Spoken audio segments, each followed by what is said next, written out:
Hey guys, আসসালামু আলাইকুম। আশা করছি আপনারা সকলেই ভালো আছেন। তো ভিউয়ার্স, আজকের এই ভিডিওতে আমি আপনাদেরকে দেখাবো যে কিভাবে আমরা NodeMCU ESP8266 যে ডিভাইসটা আছে এটা আমরা কিভাবে হার্ড রিসেট দিতে পারি।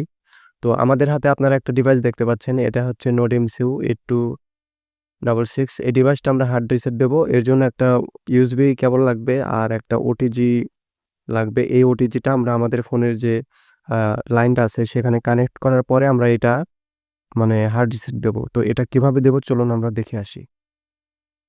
ভিউয়ার্স, এখন আমাদের যে ডিভাইসটা আছে এটা হার্ড রিসেট দিতে হলে আমাদের গুগল থেকে Arduino Droid নামে একটা অ্যাপস আছে। এই অ্যাপসটা আপনাদের ডাউনলোড করে ব্যবহার করতে হবে। আমার এখানে ডাউনলোড করা আছে, আপনারা গুগল থেকে পেয়ে যাবেন। তো আমরা যখন এইরকম অ্যাপসটা ইনস্টল করব এইরকম একটা লেখা আসবে। তো তা এটা কিভাবে ব্যবহার করতে হবে তারা একটা নির্দেশনা এখানে দিয়ে রেখেছে। আমরা জাস্ট এটা ডান পাশে স্কিপ করে সামনে যে আমাদের হোম পেজটা আছে আমাদের অ্যাপসের সেখানে যাব। এখানে যখন আমরা আসব তখন আমাদের এখানে এরকম একটা লেখা আসবে। এখান থেকে আমরা একটা কোড ব্যবহার করতে হবে। আর যে কোডটা ব্যবহার করতে হবে সেই কোডটা আমি আপনাদের যে ভিডিওর যে ডেসক্রিপশন আছে সেখানে দিয়ে দেব।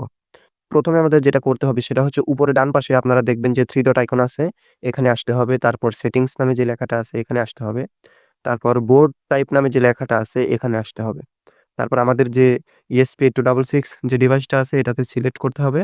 তারপর একটু নিচের দিকে আসলেই আপনারা এখান থেকে দেখতে পারবেন যে ESP 1.0 বা এরকম NodeMCU 1.0 এইরকম লেখা আছে। আমরা জাস্ট নিচে একটু খেয়াল করলেই পেয়ে যাব। এই যে এখানে NodeMCU 1.0 তারপর ESP12E মডিউল এখানে যে লেখাটা আছে এখানে ক্লিক করব, তারপর ওকে তে ক্লিক করব। এরপর আমাদের এখানে যে একটা কোড ব্যবহার করতে হবে। সেই কোডটা আমরা আমাদের যে নোটসে আমরা হিসেবে টেক্সট ফাইল আকারে রেখে দিয়েছি, এই কোডটা আমি আপনাদেরকে দিয়ে দেবো। এই কোডটা এখন আমাদের ব্যবহার করতে হবে। এখানে যে কোডটা রয়েছে এটা আমরা ব্যবহার করব। তো আমাদের অ্যাপসে আমরা চলে গেলাম। চলে যাওয়ার পরে আমরা এখানে জাস্ট পেস্ট করে দিলাম। এখানে আমরা কোডটা পেস্ট করে দিলাম।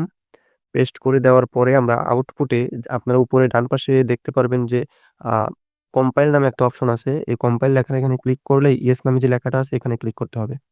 এখানে ক্লিক করলে এটা কম্পাইল হতে আপনাদের মিনিমাম ২ মিনিট বা ৩ মিনিট বা কখনো ৫ মিনিট এরকম সময় লাগতে পারে।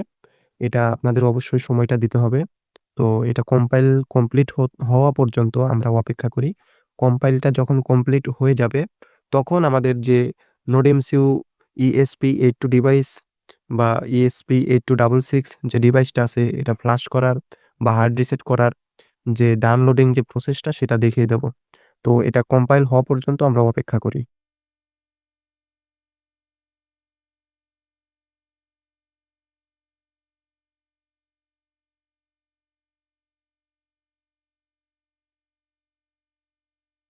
তো অলরেডি আমাদের এটা যে কম্পাইল ফাইলটা সেটা কম্পাইল হয়ে গেছে।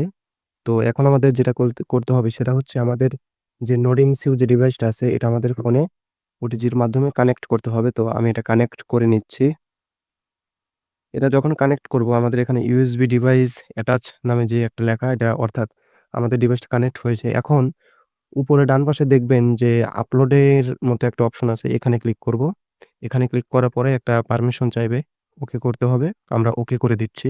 এটা যখন আমরা ওকে করব তখন একটু অপেক্ষা করার পরে আমাদের যে NodeMCU ESP8266 যে ডিভাইসটা আছে এটা হার্ড রিসেট বা ফ্যাক্টরি রিসেট যেটাই বলি সেটা হওয়া শুরু হয়ে যাবে।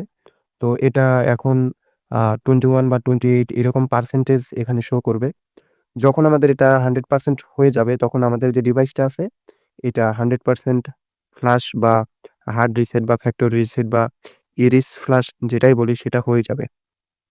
তো এটা হওয়া পর্যন্তও আমাদের অপেক্ষা করতে হবে। এটাই হচ্ছে আ লাস্ট একটা আ বিষয়। তো এটা শেষ হলে আমাদের এটা কাজটা হয়ে যাবে।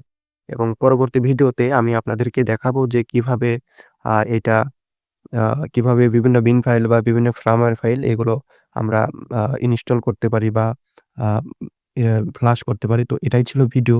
তো এখন আমি আপনাদের যেটা দেখালাম এটা হচ্ছে ফ্যাক্টরি রিসেটের মেথডটা। পরবর্তীতে ভিডিওতে আমরা ফ্লাশ করার বিষয়টা দেখাবো। বিন ফাইল, ফার্মওয়্যার এগুলো ফ্লাশ করা এবং আমাদের যে ডিভাইসটা আছে এই ডিভাইসটার মধ্যে থাকা আ জ্যামিং, ডিওথোড বা ইভিল টুন অ্যাটাক এর জন্য যে ফার্মওয়্যার গুলো থাকে, বিন ফাইল গুলো থাকে সেগুলোও আমি আপনাদের কাছে শেয়ার করে দেব।